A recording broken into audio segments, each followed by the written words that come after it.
My husband said he would leave me in a heartbeat if his deceased wife walked through the door, and I had to do damage control while feeling like crap because we were with our friends. Posted by you/no context 7758. My 34F husband, 37M, was married once before me. She was his high school sweetheart. They started dating in their junior year, survived long distance during college, and got married when they were both 23, very shortly after graduating. She passed away unexpectedly at age 26 from an aneurysm, which obviously devastated him, especially because they were so young. They never had children. He contemplated never remarrying because he was so heartbroken, but we ended up meeting about 4 years after that. We got married when I was 31, and he was 34, and we now have 2 children.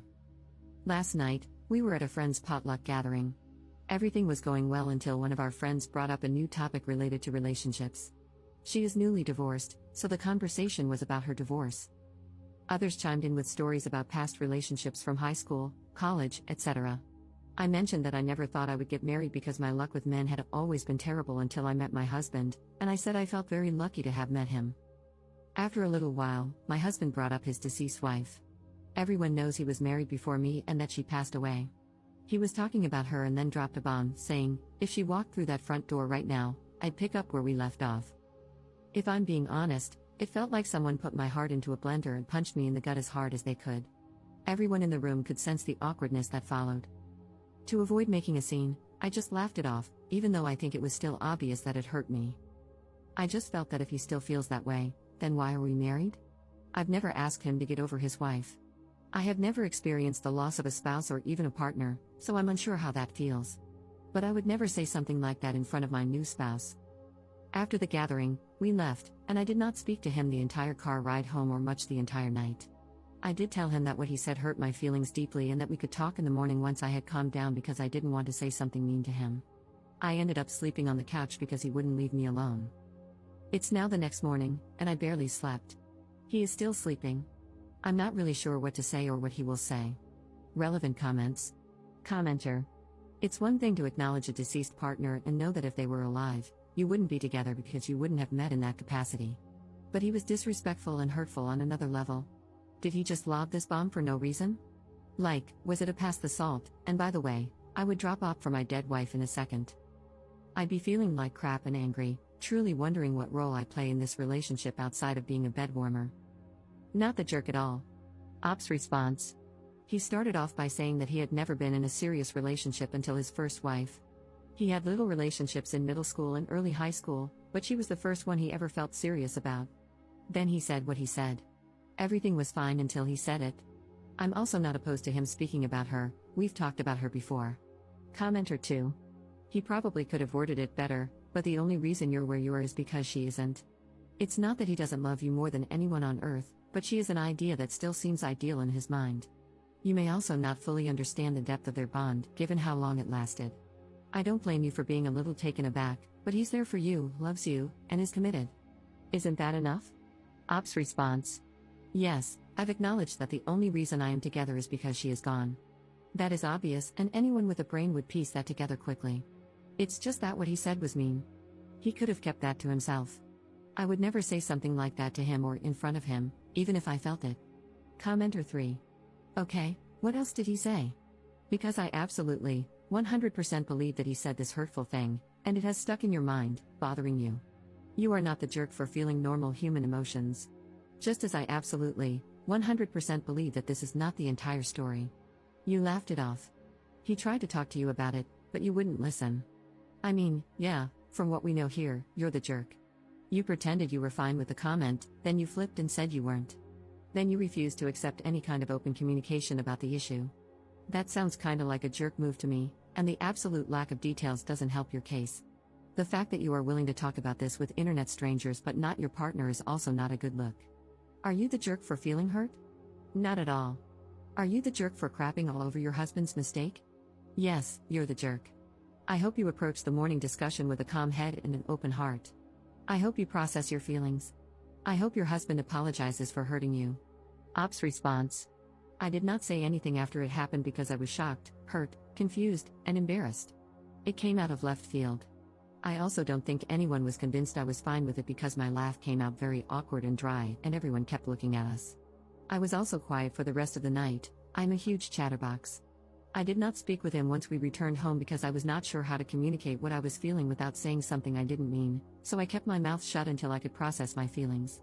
It's also easier to speak with internet strangers because I'm not married to the people commenting. I'm just venting here. What I say here doesn't matter in my marriage. I provided fewer details because I didn't want this to be too long. Some people prefer when you get straight to the point and only include important details. However, since I'm new to this app, I wasn't sure how much detail was enough, if that makes sense. And lastly, I'm not the jerk for being upset, but I am the jerk for being upset. That's basically what you've implied. If you read some of my other replies, not saying that you need to because there's so much to read here now, I've explained to people that I was patient and understanding of my husband's grief for years. I doubt he would have found a woman so soon after his wife's passing who would have sat around and listened to him bring her up as often as he has. Not everyone is compassionate. Update 11 hours later. I also tried to reply to as many comments as I could, but they were flooding in, and I got a bit overwhelmed. I may still try to read and reply to them, many brought me to joyous and grateful tears. Also, booze was not involved in the sense that he wasn't drunk. My husband is 6 feet 3 inches and almost 250 pounds. He had eaten quite a bit and had one beer. He was practically sober. Anyway, we talked. I asked him to let me go first and not to interrupt. He doesn't usually interrupt anyway. This isn't verbatim, just a rough sketch of how things went. I also included points some of you made, without mentioning that I posted about this, of course. I just want to say that I do not hate you for what you said. I understand where you were coming from. She died, and it was something neither of you saw coming. I could never ask you to get over her or to forget her because I know how much you loved her. She was your first love. I do understand that if she hadn't passed, we likely would not be together, and you too likely would be. I have always understood this. But to say what you said hurt my feelings and embarrassed me. Even though her coming back from the dead is impossible, if it were, you would leave me and the children? It was probably one of the worst things anyone has ever said to me. It is clear your feelings about her are still raw, and it still hurts.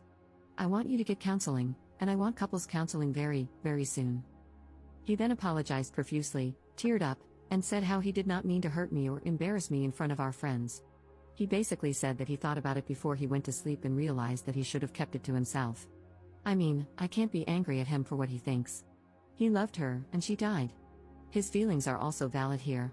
He also said that he would never leave me and the children and that what he said was just a poorly thought out and poorly worded statement. He wasn't thinking clearly, and when he said it, he immediately felt that maybe it came out wrong. I asked him how he would feel if I said that to him. He said, "Yeah, it's bad. I know. I shouldn't have said it. I wouldn't be happy. I know you aren't happy. I should have apologized in front of everyone as soon as I said it, or not have said it at all." I then asked him to think of the children and said, "It's like you saying, hey, children's names, if my dead wife walked through the door, I'd pack my bags and never speak to you guys again." And then it really got uncomfortable. After some silence, I had no idea what to say after that. He asked me if I wanted a divorce. I asked him why he thought I would want a divorce, just to see what he would say. He said he didn't know. I didn't answer his question and instead said that we needed to look into counseling, that he needed to get counseling for himself and that we would go to couples counseling. I told him that if the answer was no, I wasn't interested in moving forward. This isn't 100% about the comment anymore. I need to know if he is willing to make the necessary changes and put in the work to fix what he messed up. Because if he were to dismiss my feelings or refuse counseling, it would mean he doesn't think this is that serious, and that he may not take me seriously. I also said this to him. Some of the comments also suggested that I take the kids elsewhere.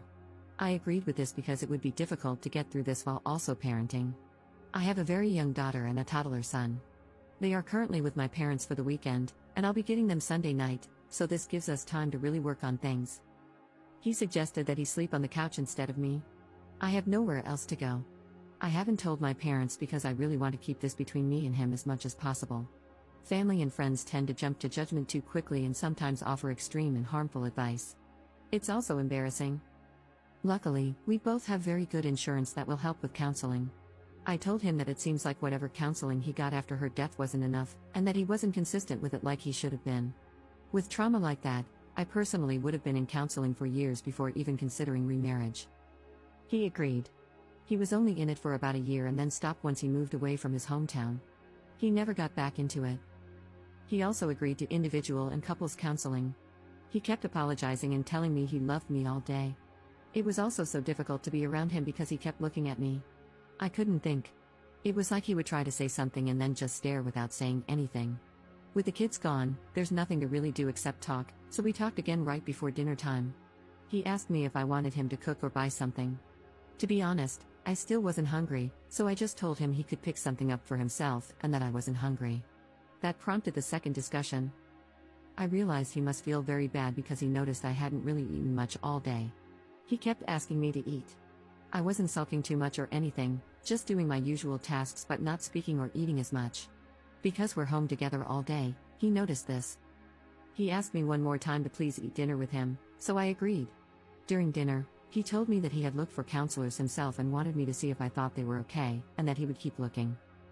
Last stretch, sorry. After all of that, I told him that we can't really predict anything until we've met with therapists. I don't want him to keep saying sorry, I want work and change. And then maybe we can move forward, but this is the first step. I don't want to just leave him. I'm also not saying divorce is off the table. I think he is still hurting from her death, and his judgment is very, very clouded. If he didn't love me, I doubt he would have apologized so many times and looked for counselors on his own. A man who doesn't love me probably would have made me look or rejected going altogether. Many people were suggesting otherwise, but I do not think he doesn't love me. I thought about this myself, cried about it, thought of my children, and cried more.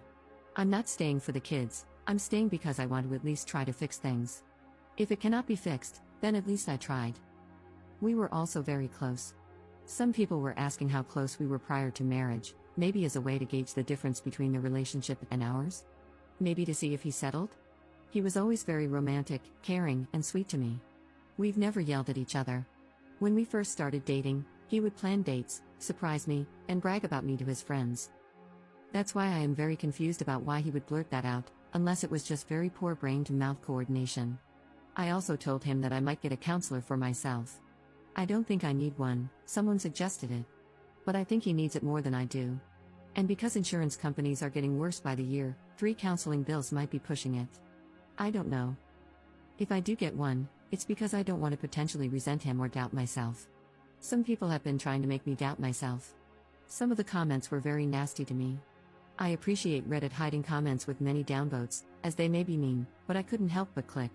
Some of you are very mean and very nasty individuals, and I hope you find happiness one day. There could be another update in the future. I'm not opposed to making one. Thank you all for your kind words and support. I've also responded to everyone who texted me, everyone at the potluck who has my number. 3 people, there were 9 people there, not including us. They've all basically said the same thing, they can't believe he said that, they feel bad for me, they asked if everything is okay, and they said what he said was not okay, etc. He showed me some of the texts between him and his friends, and some made me cry with how kind they were towards me, basically telling him that he wasn't necessarily wrong for thinking that, but he was wrong for saying it. I told him I loved him as well, and I have never not loved him, even for a second. I said that I wasn't angry with him and didn't want him to, I guess, suffer for what he said. But I was just hurt and needed him to know that it did hurt me, and for him to respond how he saw fit, and we'd go from there. That's all for now. I could possibly answer more questions here if you have any. I try to answer some of the more frequently asked ones that I saw. Again, sorry for this being so lengthy. Have a nice weekend, everyone, and thank you again. Relevant comments. Commenter. My 2 cents, constantly telling you how sorry he is does not prove that he loves you. It proves that he realizes he messed up big time and is afraid of losing what he has. He might consider your marriage a comfortable space and your family life a convenience. I'm not saying this has to be the case, maybe he really loves you, but what I am saying is this, just being sorry is not proof of love, it's proof that he is afraid of losing something. Counseling is the way to go, good luck. Ops response. This is what I've been thinking, actions speak louder than words. Some people are upset that I want him to put in the work for whatever reason. I doubt many of these people are married, divorce is not like breaking up. It's a huge deal. We have built a life together. Him showing me that he loves me would mean going to therapy to help himself, because that would make him better in our marriage. It's clear he hasn't healed enough to be present for me, and that is unfair, his own recent words. Commenter 2. I guess I'm the only one who thinks she is taking this way too far. He apologized and admitted that it was a half-formed thought that didn't come out right. He didn't seem to make excuses, just explained why he said it. Now she is thinking about divorce and making all kinds of demands when the most he did was make an insensitive comment and start looking for counselors. You people need to stop telling her that she handled this perfectly because she didn't. She is pouting at home when she should have just accepted his apology and moved on. Being jealous of the dead wife is dumb. Op's response: no, you're not the only one. But that's okay. No one in their right mind is jealous of someone buried in the ground. If I were jealous of her, I would have asked him to never speak of her with me. Whenever he spoke of her, I never shut it down. That would have been cruel. I was a safe space for him to speak, and the only demand I made was for him to go to counseling.